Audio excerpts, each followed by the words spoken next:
Hello, and welcome to Sobercast. We provide AA speaker meetings and workshops in a podcast format. We are an ad-free podcast, and if you enjoy listening, please help us be self-supporting by visiting Sobercast.com, look for the donate link, and drop $1 or $2 into the virtual basket. Also, if you're a member of NA or have friends that are, please tell them about our other podcast, NAPOD. NAPOD features NA speakers and workshops in the same format as Sobercast. We upload a new speaker every day, and it's easy to subscribe by searching for NAPOD, N-A-P-O-D, all one word, on any podcast player app, or go to napod.xyz if you'd like to listen online. Hope you enjoy the podcast and have a great day.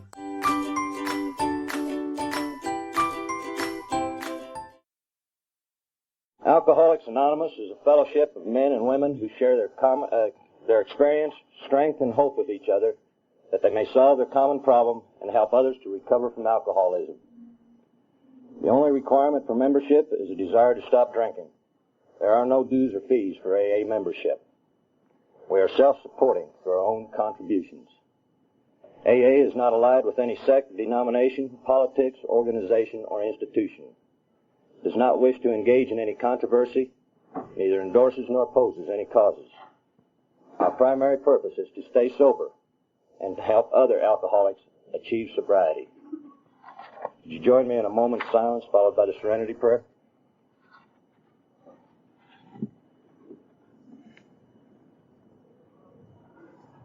God, give me the serenity to accept the things I cannot change, the courage to change the things I can, and the wisdom to know the difference.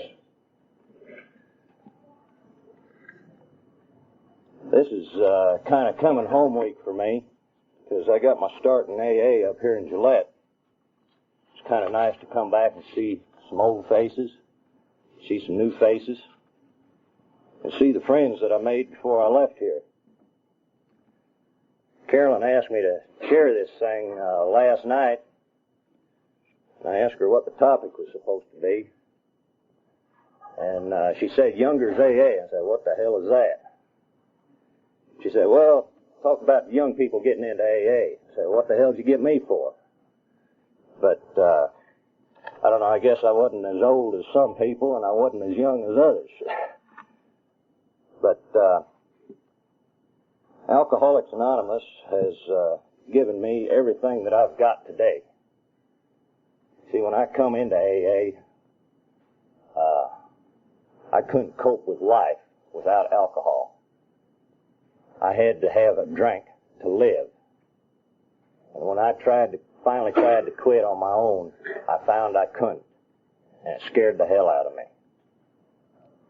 I finally went to a meeting down here at one of the churches in Gillette, under a little duress, under a little pressure from my wife. And I see some of the faces in here now that were at that first meeting. And I don't know exactly what the hell they thought of me, but I was come in there about 3 sheets to the wind. I stuck around there long enough, though. They say that you don't get AA by osmosis. But I'm not too sure about that, because I kept coming back. I wasn't staying sober, but I kept coming back. And I finally found something that you people had that I wanted. But I found that I had to do just a little bit of work in order to get it. I took an easier, softer way out in order to get it. I went to a treatment center. I didn't go to the funny farm or anything like that. I went to a high-class joint called a treatment center. But their program was based on AA. And when I got out, I started coming to meetings, and I kept finding that you people had more and more of what I wanted. And I had to work harder and harder in order to get it. When I come to AA, I had no self-respect left. I had no love for myself or anyone else. I had no friends. And I was damn close to losing my family and my job and a lot of other things. But I can still have all those things if I go back out there and take that first drink. AA has given me back my life, my sanity, and my freedom. AA has given me the ability to love you people, to love myself, to have friends, to be able to grow in life rather than try to hide from it. And I thank God for AA. I don't know what I thought when I come in. I didn't know whether I was too young or too old or anything else in between. But I did know that I needed help. I saw some old people there at that first meeting, and I saw some younger people there at that first meeting, and I didn't exactly know what to think. When you handed me a cup of coffee, though, I sure the hell didn't want that. But we got a couple of people up here that are going to talk to us about Younger's AA, I suppose. And if they don't run too long, there's a couple of people out there that I sure would like to hear from, because I haven't heard from you for a long time. The first speaker we'll have is Gene S. from Gillette here. Thank you. I'm Gene, and I'm an alcoholic. Hi. Went to spring conference over Sheridan last year, and that was about the first conference I hit since Rollins, I think almost 2 years ago. And surprising to see the same old drunks back every year that I go there. I sobered up over in Cody, over in the basement. From Cody, I went on down to Laramie, and it seems like the longer I've been in AA, the more I've heard the same story from those people that come to their first one, you know. Well, I'm not really old enough yet. You know, I never had all those problems that I hear about in AA. I never lost my wife. You know, never lost a job. Getting to be a surprising amount of people in AA now that have never been fired because of their alcohol abuse. Never got arrested. No, 30 years of drinking or 20 years of drinking over in the Bighorn Basin, I never got arrested for it. Now, the cops pull me over to the side of the road and drive me home next door to the police station. But they never arrested me for it. It's kind of like, I had a very influential family over there in that part of the country. And I remember one time, I'd been sober about 3 years. Brand new patrolman started work for the police department over at Cody and arrested my mother for running a stoplight. He was fired the next morning. No, my mother never drank more than, you know, was understandable. And yet I can remember so many times going on trips across the state or down to Denver from Cody. She always carried a 10-pound bag of ice in an ice chest. And the only reason that ice chest was carried was so that at 4:30 in the afternoon she could have her cocktail before dinner. And I can remember if I was driving, she would climb over the front seat to get into the back seat to fix her drink, you know, bourbon and squirt. And that was the only thing that ice chest was used for, that 10-pound bag of ice. My mother died a year ago last Christmas of liver cancer, which, of course, is alcohol-related disease more and more now, they're finding out. But anyway, when I joined AA at the age of 32, my mother disinherited me because I could not be an alcoholic. I was her baby, the youngest of 3 boys. The first 4 years of my recovery in AA, where I said I am an alcoholic, and I never made any bones about that after I got in, every time I mentioned that fact in her presence, I would be disinherited again. 6 months after I sobered up, I went back to the University of Wyoming, then got within 12 hours of my degree there, and they sent me to Gillette. You know, 30 years of living in Wyoming, and nobody ever said I needed to go to Gillette. I'd never lost anything over here. Being a social work major, I had, of course, read all the reports on Gillette, the Gillette syndrome. And I lived here approximately 18 months before my wife finally convinced me what the Gillette syndrome was. It's caused by drinking the water. And believe me, people, there are areas of this town where if you drink the water out of the tap, you will have a syndrome. There's no way around. It's getting better, but it ain't all there yet. But anyway, they sent me up to Gillette for the job I'm currently holding for a very particular reason. I'd lived in Wyoming long enough that I was classed as a native, so therefore I could talk to people from Wyoming and probably con them better than somebody from Pennsylvania or California. And it does work. Get 3 Wyoming drunks together and we talk entirely different than a bunch of drunks from California. I think Nate back there has probably found that out. He's learning fast, though. He's talking almost like a Wyoming drunk now. I'm rambling a little bit. Going back to when I sobered up, the only reason I finally found out I had a problem was I got mad at my wife one night. The only unfortunate thing was we were in Powell, and of course we lived in Cody. And I walked upstairs where she was, and I handed her the car keys, and I walked home. Now, it was after midnight, it was Monday night, and of course anybody from that area knows how lively Powell is on any night of the week. And on Monday night, there's very little traffic from Cody. Nobody goes from Cody to Powell to drink for some reason. They all seem to go from Powell to Cody. But anyway, I walked down the center line that whole 30-some miles. And about the time I was 4 miles from Cody, I came to the stop in the middle of the highway, and I was still drunk enough, because at that period of time of my drinking, I was drinking beer only, so I couldn't be an alcoholic. Of course, the only beers I ever bought were quarts. That was right after I convinced my wife that I wasn't an alcoholic because I only drank 2 beers a night. Started out with the 2 regular-sized Budweisers for a week, graduated up to the 2 large Buds the next week. By the end of the 3rd week, I was drinking the 2-quart bottles. And I could stretch those 2-quart bottles out long enough that she'd finally give up on the test pattern and go to sleep. And I'd go out to pick up and drink a half-gallon of port. And then I could sleep. I'd finally go to bed and pass out, and she would wake up in half an hour smelling the wine coming out of my pores, That, all of us have been around somebody that does that. Sweats the wine right out. But anyway, I never had a problem.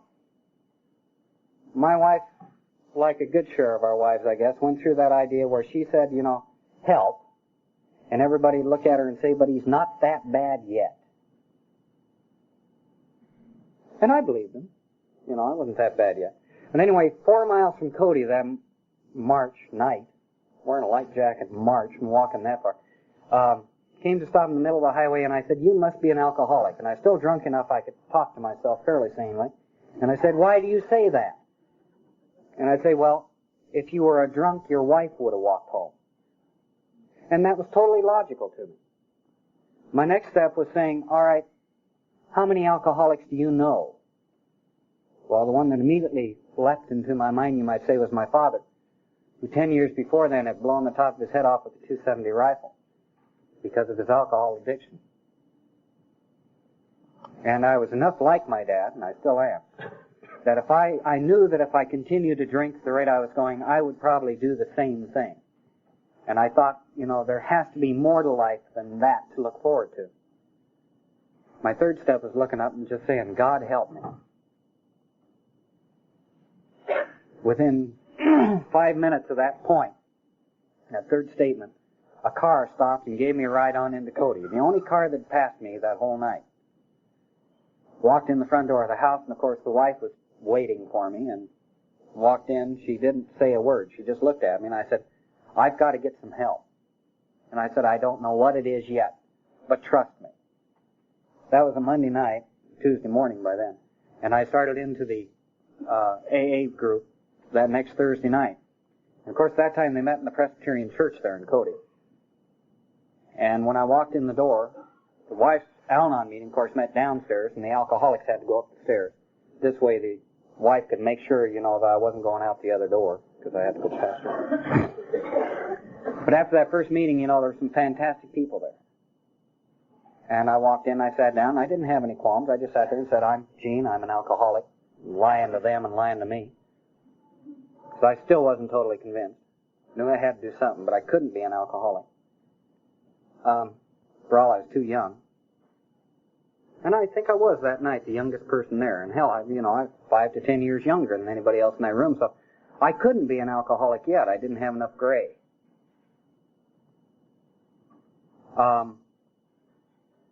Wife met me in the kitchen after that meeting and said, I thought you had all the problems. Her first meeting was a success. She took to the program pretty well right immediately. It took me 2.5 months of sitting there before I finally had my higher power set up a thing that proved to me that I was an alcoholic. Age made no difference. I went to a church other than what I normally attended. They made me an elder in the church I was going to prove, or to cut down my drinking time, I think. It didn't work. Anyway, I went to a church other than what I normally attended and took wine communion. And I don't know, maybe there's some of you here that can take wine communion as the blood of Christ and not have it bother you. But after the many 24 hours that I have behind me now, I can still feel that wine tingling in the tip of my fingertips. We walked out of the church. Wife looked at me and said, "Did that wine bother you?" And I said, "Yeah, I want to go get drunk." And bless her heart, she thought I was kidding. For the next 36 hours, I tried every trick in the book. I'd been in AA or around AA for 2.5 months, so I knew I had to have a good excuse.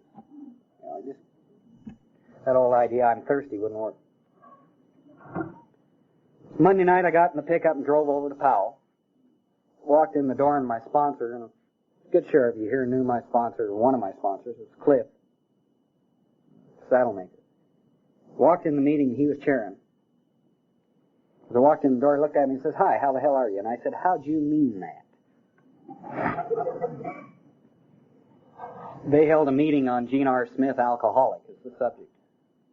It's the only time I've ever seen it done, and I hope to God I never see it done on that subject again, in that respect. But after an hour and 45 minutes of allowing me to say what I believe and then addressing that subject between the four of them, I no longer had any reservation. I'd finally come home.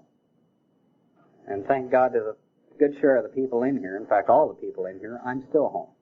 Thank you.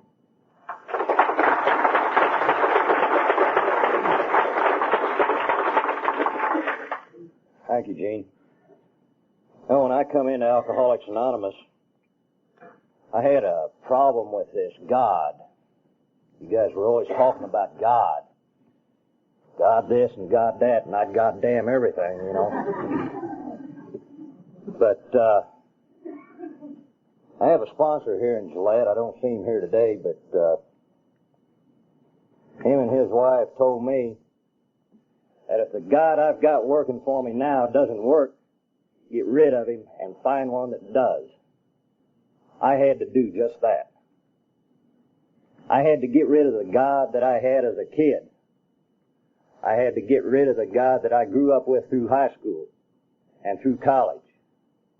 And I found the God of Alcoholics Anonymous. A God that cares and loves me and works through you people to me.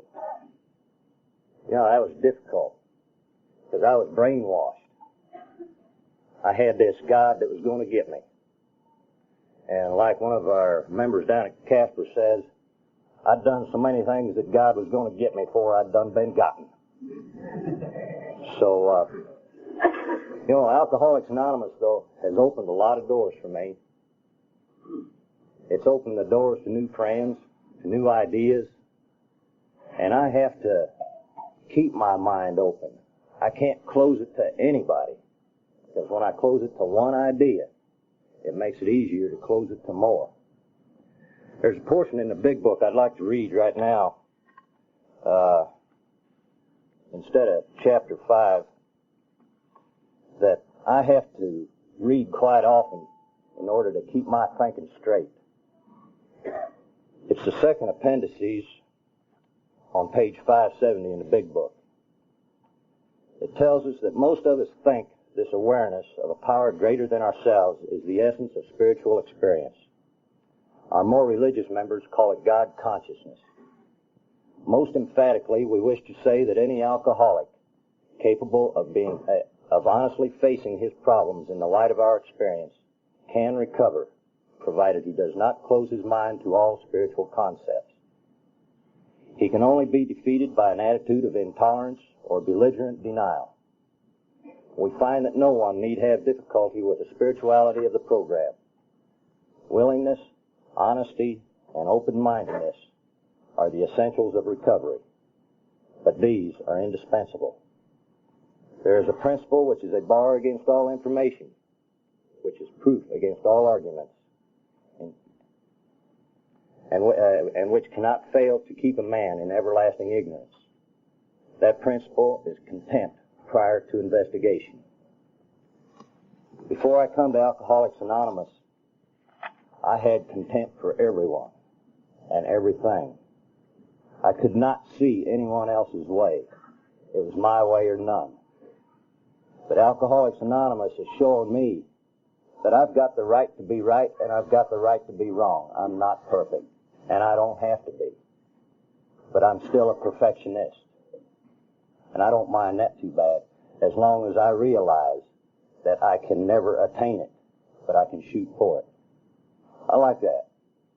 It makes me feel good to be able to do the best that I can. Alcoholics Anonymous has given me that choice. I was one of these guys, I guess, down there in Casper, we got some older people down there.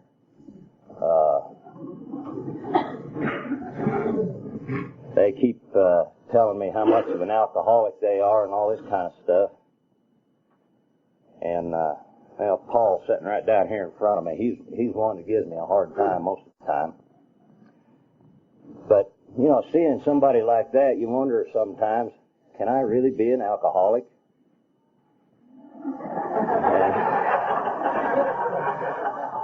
And, folks, as many problems as alcohol has caused in my life, there is no doubt. The only thing I can say is that if I keep working the program, keep trying to work these 12 steps, maybe I won't turn out like Paul. We have a younger fellow here. I don't really know too much about him. I just met him this morning. And we're going to let him talk to you now. Kevin K.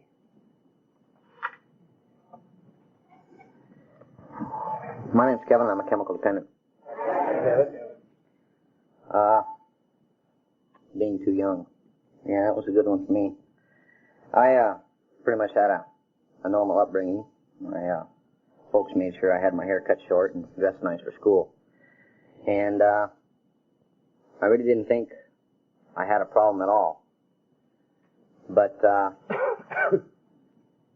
when I was going through school, I didn't think I was normal, because everybody that was in my class ran around and smoked dope and chased women while I was in the park playing football.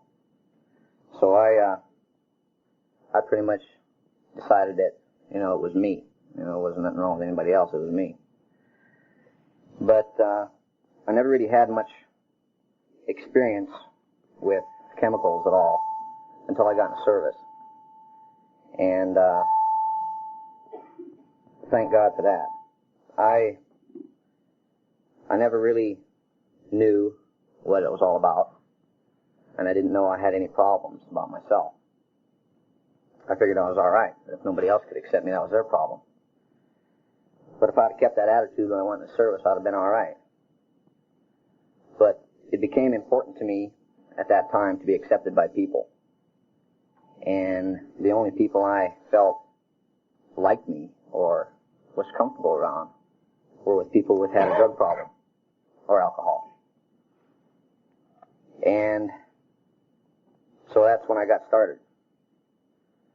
And I was having a heck of a good time. I didn't think there was any problems. I never been in trouble with the police. Never been arrested. Never been in jail. Never been reprimanded for nothing. But what I didn't know was that at the time, I was sure working on it. To me, when I first went to my AA meeting after I got out of service, it was for my wife. I figured if I went, I'd get her off my back. Things that she went through treatment and everything. She had it all together. So I went to a couple meetings, and I thought that was great. Everybody was laughing and joking and having a heck of a good time. So I figured I'd fit right in. It's just everybody was BSing everybody else, so I fit right in. But I went down to the treatment center where my wife and my younger brother went through treatment for family counseling, and they decided that I should stay for treatment. Well, it didn't go over too good. I said, well, I got just mad enough. I said, okay, I'll stay through treatment. I said, but when I get out, something better change. Either that or one of us is going down the road, because I couldn't handle it anymore. Well, the next day when I stayed overnight, my wife went home by herself, and they asked my mom and dad, and my brother asked me where I was at. Well, he's going to stay there. He's going through treatment. Say what? They couldn't comprehend that at all. So I got a phone call from my older brother first thing in the morning, and he says to me, "What in the hell are you doing there?" Me and the folks got together, and we talked it over, and hell, you don't have a problem. What's the matter with you? You know? You say the word, and I'll be down in an hour to get you, and it was a 2.5-hour drive.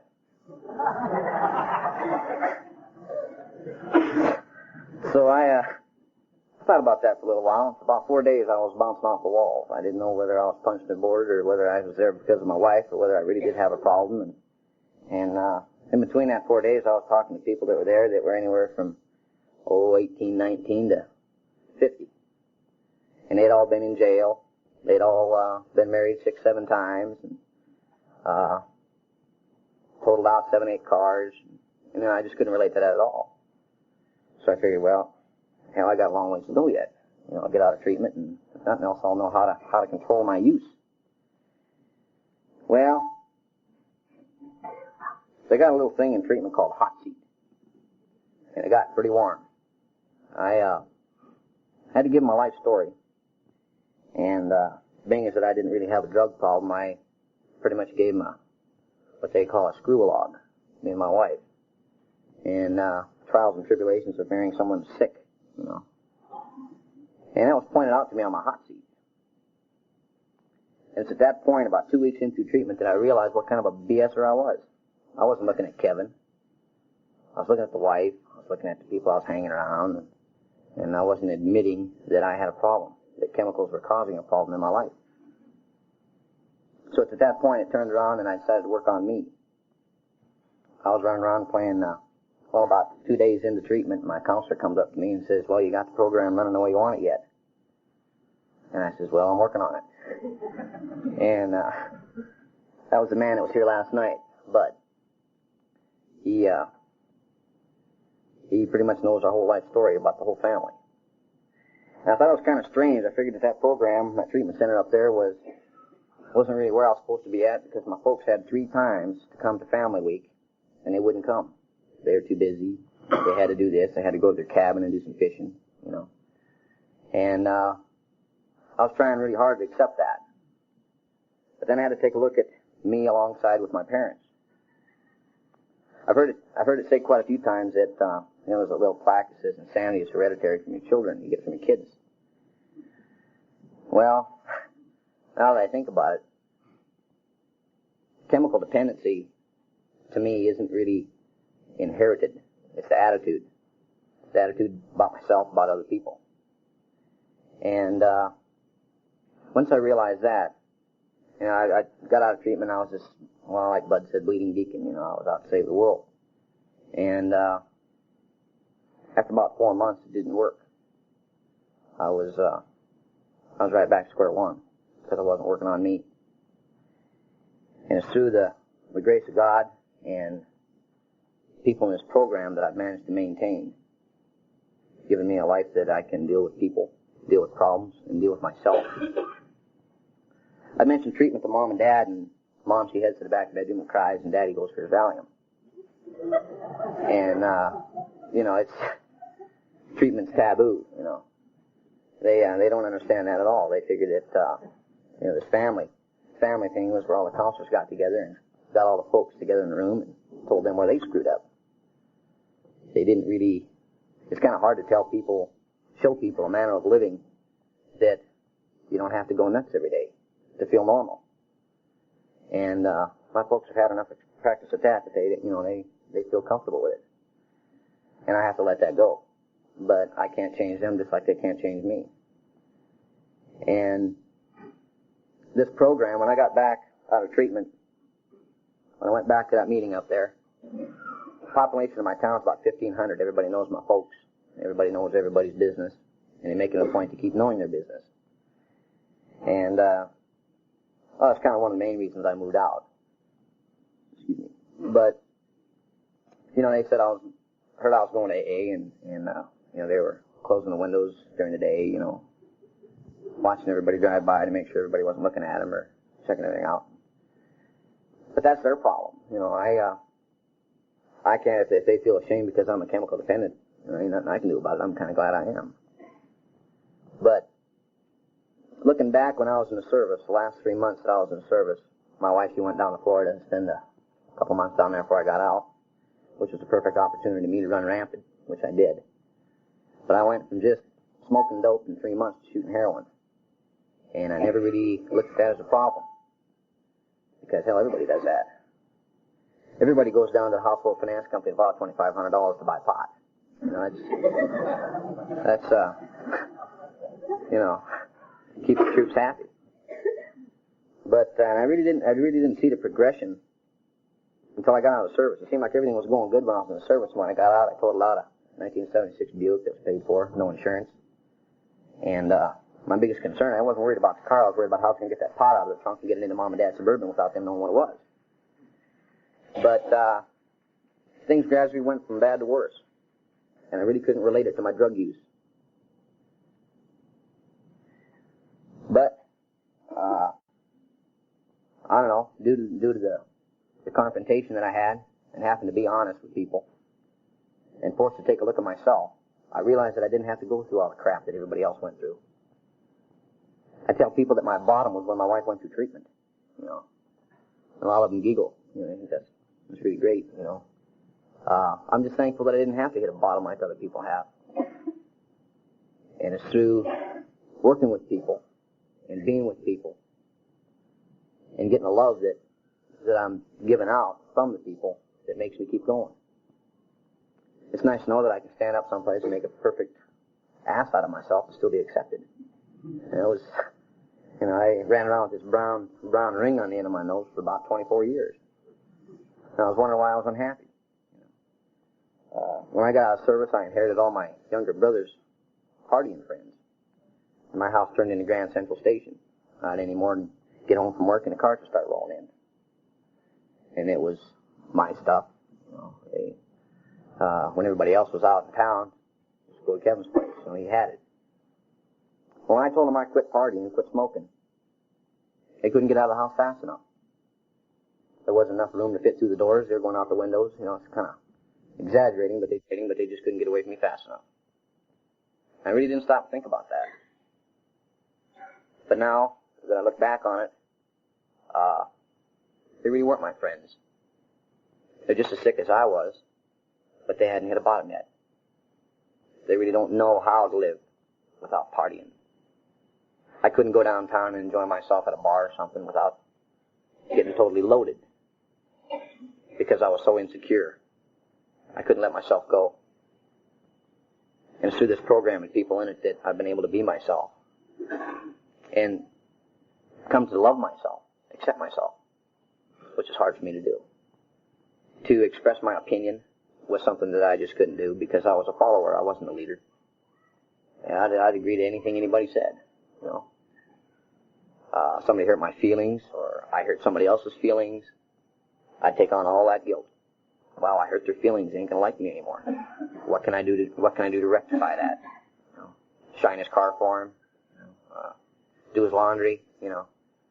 I see these napkins here. Number one is people pleasing. And every time I read that, I just get sick. You know. I mean, I was the welcome mat. You know, I would totally go out of my way to do anything. Whether it be stand on my head in a corner or streak through the park or, you know, just to get attention. I don't have to do that anymore. And this gut level feeling that this program has given me, being able to talk to people, is something that I've been looking for all my life. Just to be able to be accepted by people. And it's great. I don't know where anybody else, any group, can't get kicked out of, like Bud said. They ain't going to jump up and down and point fingers at you. They ain't going to reject you. Because everybody's got their own opinion. And I can actually deal with my anger constructively now. Instead of throwing tantrums and, you know, jumping up and down, screaming, or going and getting loaded. I didn't know how to do that. It's through this program and talking to people that I can deal with that now. But my age don't mean nothing to me. It's the life that I've learned to live in this program that keeps me going. It ain't all charities at times, but I guess it's about as bad as I want it to be. It's good to see a lot of people here tonight, and today. Brain damage. But I don't know. It's difficult to sit down and watch people go down the tubes because you want to take them by the hand and show them the way it's done. But you can't until they're ready. And this AA group, I heard that if I go someplace, go to an AA meeting, don't be surprised if you say yourself you're chemical dependent, that they ask you to leave the room. And that was kind of bizarre for me. I couldn't relate to that at all. Because the more I think about it, what is booze? It's chemical. And I know that if I wouldn't have went to drugs or alcohol, I would have went to alcohol. If I didn't find drugs. No hangover, didn't have a headache, didn't feel like throwing up, just like to eat a lot, But we're all in this together, whether it's alcohol, booze, chemicals. It's the same thing. A lot of people can't accept that or whatever. We just choose what we want to choose. But, I don't know, I guess I'm kind of rambling on anyway, but it's great to be here and to be part of the group and just to be loved for who I am, not what I can do for you. Thank you.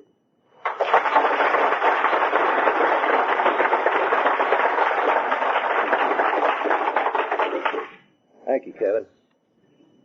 I really get a big kick out of seeing these younger people come in, and they don't have to hurt as long as some of us have. I don't know, I guess I probably come in fairly early. I come in at 34, and I'd hurt plenty bad by then. But you see some of these other people, they come in and they've been hurting for a long, long time. Today, we don't have to hurt that long. I don't know as though any of our bottoms were any worse than anybody else's, because I think we all have our own threshold of pain. And I'd had just about all I could stand. I like to see these younger people come in and give us some fresh ideas, though, to see new life come into AA. Because when some of us are gone, somebody's going to have to take over.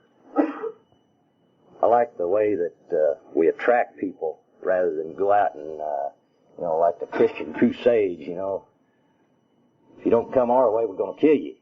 And, that's kind of the way religion is for me. I don't like religion too much. And a friend of mine down there in Casper, this has been some time ago that I heard it, but I like what he said. He said that religion is man-made and that spirituality is God-given. And I really like that, because I don't have to depend on a church in order to find my God. The God I have today keeps me sober. The God I had before kept me drunk.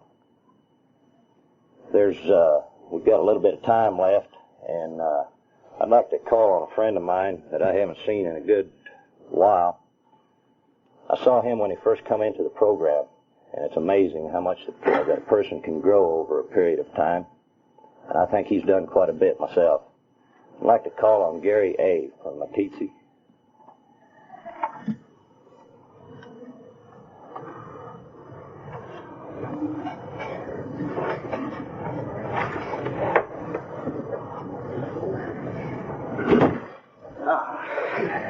He told me last night he wasn't going to call on me, but he said be here. I'm Gary, and I'm an alcoholic. I don't know. Jack's a pretty special person to me. He's a good listener. When I did sober up this time, the first meeting I was going to chair, he was the only one that came. And it was a good meeting, too. I got a lot out of it. I don't even remember the step. I'm not like everybody. Booze didn't always let me down. I can remember the time that I was going to the races in Sturgis, and I loaded up 6 or 7 cases of beer, and I went over there and got rolled that night in the park because I got drunk.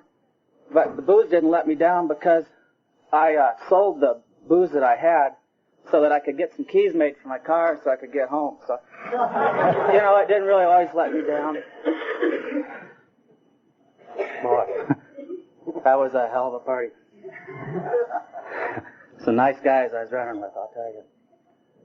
I started drinking, I think, at 15, 16 years old, and I didn't drink like other people. I got drunk when I drank. I suffered the consequences the next day. And I didn't do that a lot. I mean, the frequency of getting drunk was not real frequent when I started drinking, but it increased. I got married when I was young, and I married a really special person that had lived with alcoholism. She didn't know I was alcoholic when we were married.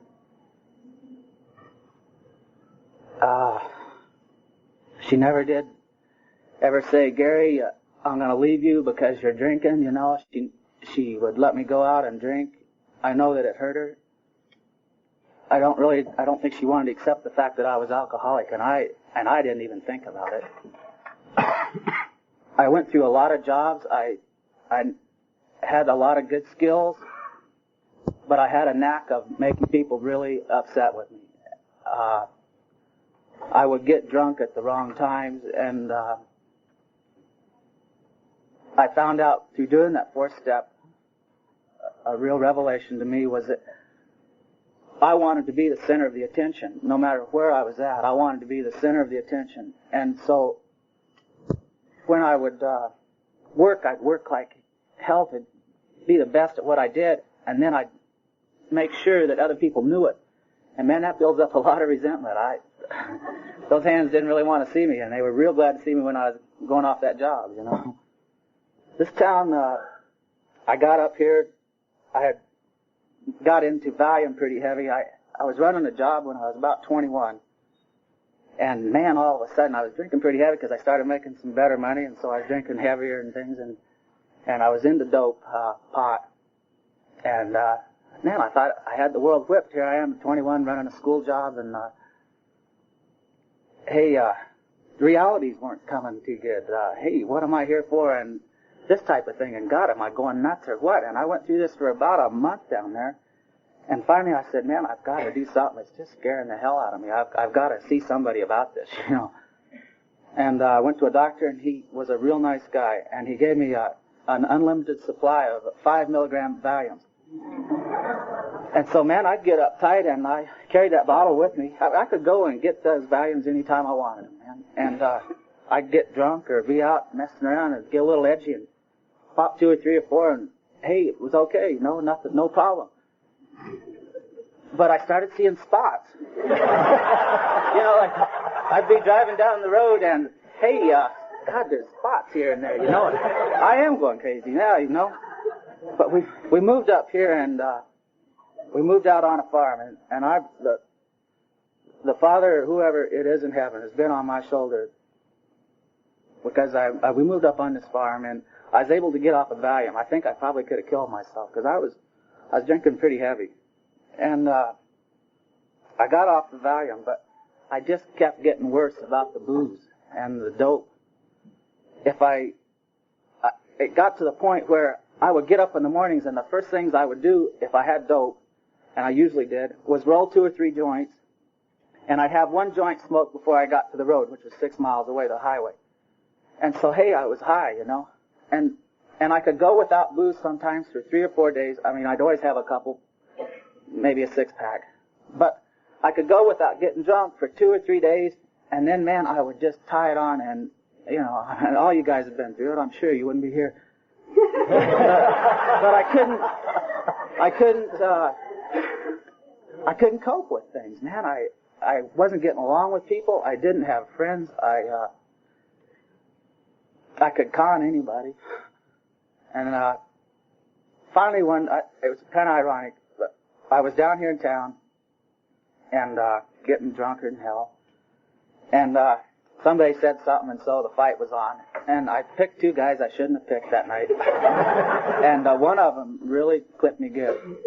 I mean, he really clipped me good. And the first time I ever got hit in a fight, and God, I used to fight a lot. And I'm not advertising nothing because you know. But man, I slept in the ditch that night on the way home, and that was a common thing. It got to be a real common thing to sleep in that brown truck. And I come into the house, and of course, God, the guilt feelings was killing me, and the hangover was really killing me. And I was laying there on that couch, and something told me, said, man, get up and do something. And a normal thing for me on weekends to get up and get a case of beer and drive around out in the country, you know, and have a good day. But I went over to a fellow's house, I don't remember the guy's name now, but I had heard that he was trying to sober up. He lived out there in the country. And I went over there, and I didn't have the guts or nothing to say, hey, man, I think I'm in trouble. And God, he looked one look at me, and he said, hey, you know, I've been trying to go to AA, you know. He said, maybe you'd like to go along. And I said, well, yeah, maybe I would, you know. And I went over to Roy's place. They had meetings out there fairly close to where he was living. And, hey, I didn't want to sober up. I wanted to get something off my back, probably the guilt and what I've been doing and things. I never read the big book. I'd sit there and BS him and lie to him, and I thought I was doing great. I stayed off the booze. God, I smoked more dope those 2 months, so I grew my own dope out there. And so, man, I was sober, you know. I wasn't getting none of the program. I didn't read. I say this jokingly, but it's the truth. I read some of the stories of the women in the back of the big book to see if some of those gals really told about the nitty-gritty things that I wanted to listen to, you know? Pretty sick. But I stopped at Roy's house. A couple months had been gone by, and I told him, I said, you know, my metabolism is so slow now that I'm not drinking. And I really thought this, that I was lacking all that protein from the beer. I told him, I said, I'm going to start drinking again, and I think I'll just have 1 or 2 beers, you know, and if I can keep her there, I'll be all right. Well, hey, within a couple of weeks, I was right to where I was at, and worse, and just really downhill. The guys at work, and God bless them, I'll tell you, they helped me get sober, but they didn't want nothing to do with me after a while. Hey, I was a mess. I wasn't happy when I go to the bar. I wasn't happy when I was sober. I wasn't happy when I was drinking. I didn't know what to do. And I went on for 6 months, and I worked a lot away from the house. I made arrangements a lot of times so I could get jobs away from the house, because, hey, then I didn't have to worry about it so much. I could come in bombed, and I was living down here in a motel doing a job out here at Amax, and I'd been on that thing about 28 days straight. I was just about to finish it up, and just like a typical alcoholic, I was going to reward myself. And I come to town, and I didn't have any dope, and I stopped at this guy's house that I knew always had good dope. Smoked a joint, and I don't remember much about that night, but I do remember I woke up in a ditch on the way to Colorado to see that guy's wife, and hey, I decided that I was going to do it. Damn, I hadn't done anything that day. I was going to go to finish the rest of that trip and go to Colorado. Well, I got to Cheyenne, and I remember I tried to call some people down there at the house, because, man, I didn't know where to turn. I hadn't been to AA for 6 months or anything. No answer. So I went on into Colorado, and I decided that, hey, I can't go through with that. I just need to get some help and maybe try to get back up there. And again, God was sitting on my shoulder. I went into an office down there, and I'll never forget the woman. Just a beautiful person. And I, like Fred says, I was like a dog shitting pizzas. I was shaking, and I was in a bad way, you know. And I told her, I said, I don't know what's going to happen, but I need some help.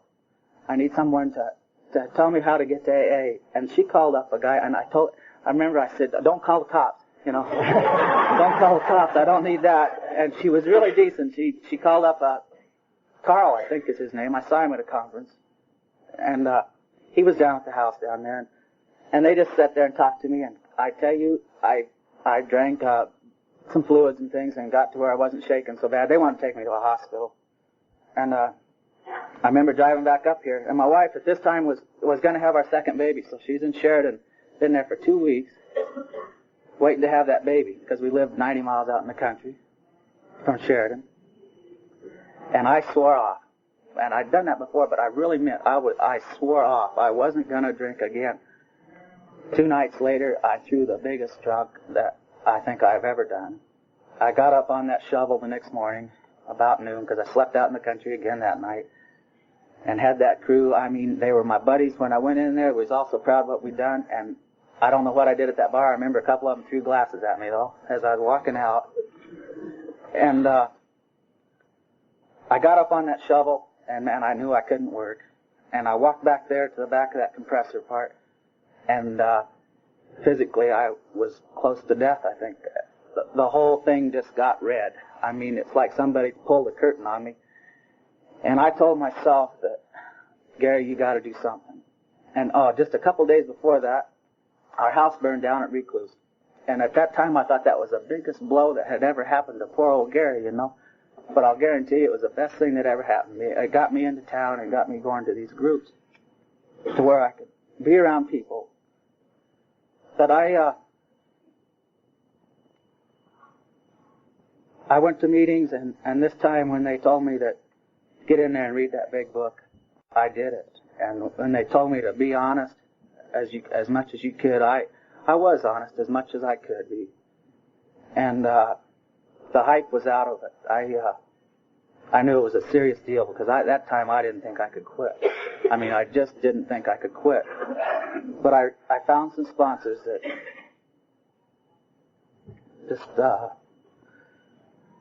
just I love them to pieces. I still see them a lot, and they showed me what they had and gave me what they had.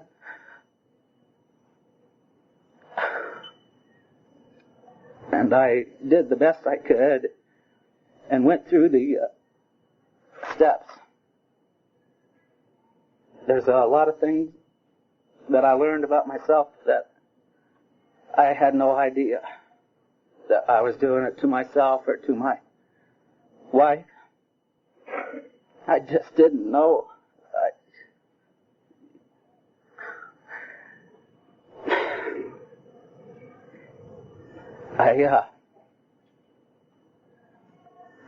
I have a lot to be thankful for. My boy has never seen me drunk. And I don't think my girl will probably ever remember it.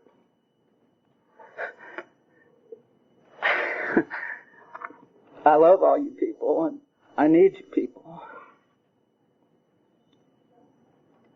I know that the steps are the way that I've stayed sober. And that's why I say that's why I talk steps probably, because that's how I got sober.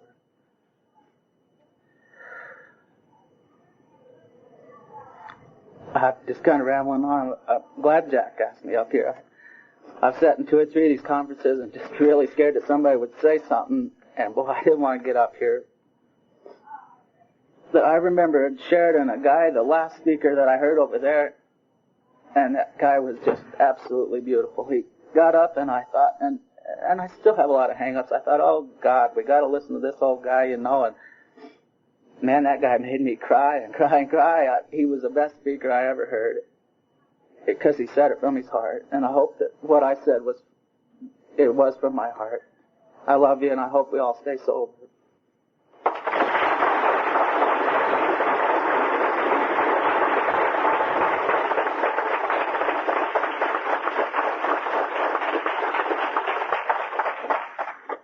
Thank you, Gary. We're running a little bit late here today. We had some windy discussion at the business meeting there. But that's all right, too. People like Gary and other people that I've seen come in, they really make things worthwhile for me. The people that were here when I come in, they make things worthwhile, too, but they say that a person only sees his own growth last. Everyone else sees it first. And I suppose that's true. But and I like to see it in these people that are just coming in. Because the older people, they've already kind of stabilized. They're still growing, but they've kind of stabilized. The new people, they've got so much to gain. And I love to watch it. It's really great. This program of Alcoholics Anonymous has given me everything I've got today. It's given me the ability to love you people.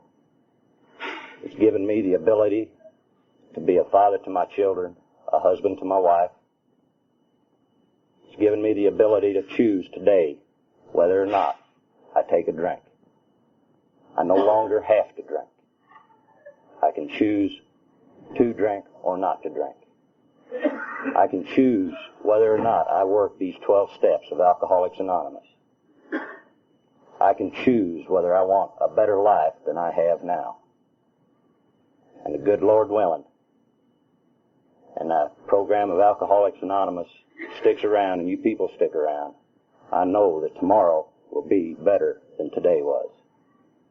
This program has shown me that I have to turn my thinking around 180 degrees from where it was at when I was drinking. It has shown me that if I learn how to think, I learn how to live. Would those of you who care to join me in the Lord's Prayer?